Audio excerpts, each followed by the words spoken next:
welcome to the deep dive.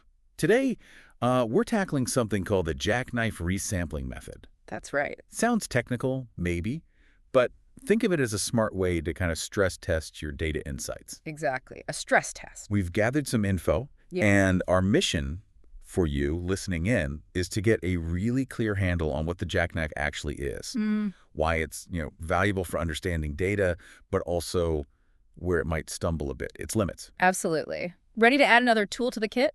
Let's do it. Yeah. So the core idea, what is it fundamentally? Fundamentally, it's based on this pretty neat trick called leave one out estimation. Leave one out. Yeah.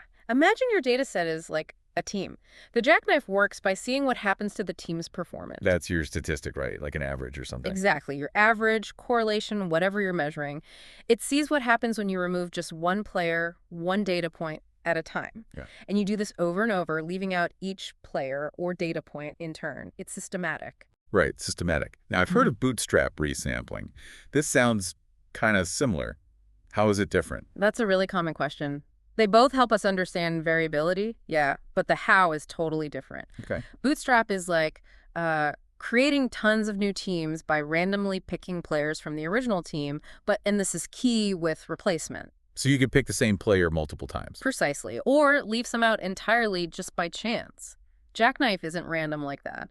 It methodically creates new teams by deliberately leaving out exactly one different player each time. Ah, I see. Deterministic, not random selection. You got it. So how does this systematic leave one out thing help us figure out bias? Like if our results are skewed and standard error the wobble. Well, by seeing how much that statistic, our team's score, changes each time we drop a single data point, that gives us a handle on potential bias. How so?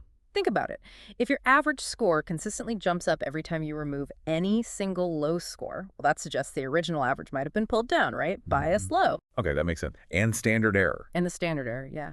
The spread or the variability of all those recalculated scores gives us an estimate of how much our result might naturally bounce around, how uncertain it is. Got it. Now, you mentioned variance estimation specifically. Why is the Jackknife often highlighted for that? Is it like particularly good at estimating the spread? It can be, yeah. Sometimes, especially with more complicated statistics, the actual mathematical formulas for variance are, well, they're monstrous. Or maybe don't even exist in a nice form. Right. The Jackknife gives us a computational way, often more direct, to estimate that variance just by looking at how much the leave one out estimates vary. It's practical. But it's not magic, I assume. Are there times when the Jackknife doesn't really work well or might give misleading results? Definitely. Important point. It can struggle with, say, statistics that aren't smooth, meaning small changes in data cause really big, unpredictable jumps in the statistic. Sure. Medians can sometimes be like that. Okay, non-smooth statistics. What else? Also, with very, very small data sets, the results might not be super reliable. And for some specific problems, maybe estimating extreme values, Bootstrap might actually perform better. It depends. So context matters. Know your statistic, know your data size. What about parameter stability? You mentioned that. How does Jackknife help there? Right, stability. This is closely related. If you remove just one data point and your main conclusion, your key number, changes drastically. That sounds bad. It suggests your finding might be overly dependent on that single point, doesn't it? Not very stable or robust. Jackknife lets you systematically check this. If the results stay pretty consistent as you cycle through removing each point, you gain confidence. Okay, that's a useful check.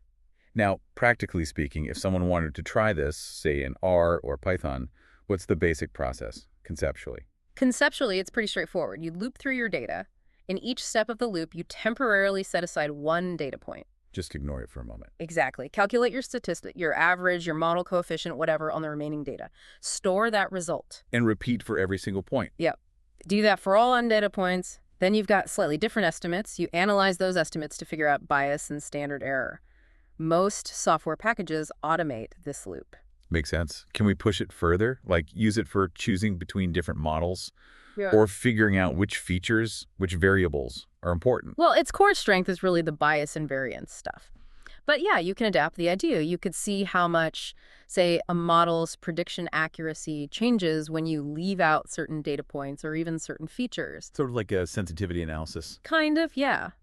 Gauging the influence of individual points or features on the overall model performance or selection, it's adaptable. Interesting. And I think you mentioned another variation, deleted. What's that? Ah, right, the deleted jackknife. Simple idea, really.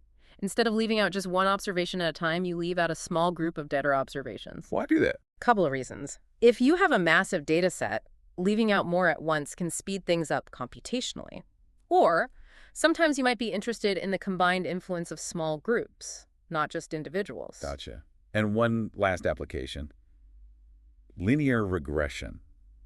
How does Jackknife fit in there? Like checking if our line fits the data well. Yeah, it's used in diagnostics there. You can run the regression leaving out one point at a time. If removing a specific point dramatically changes the slope or the intercept of your best fit line. Yeah, then that point is really influential, maybe an outlier. Exactly.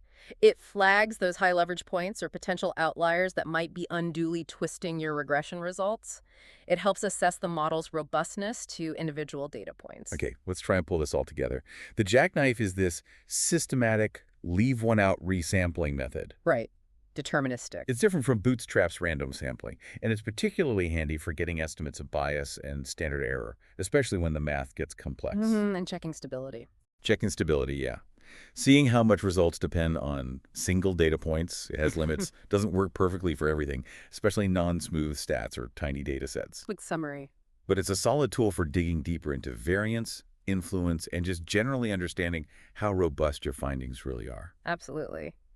And maybe a final thought for you listening.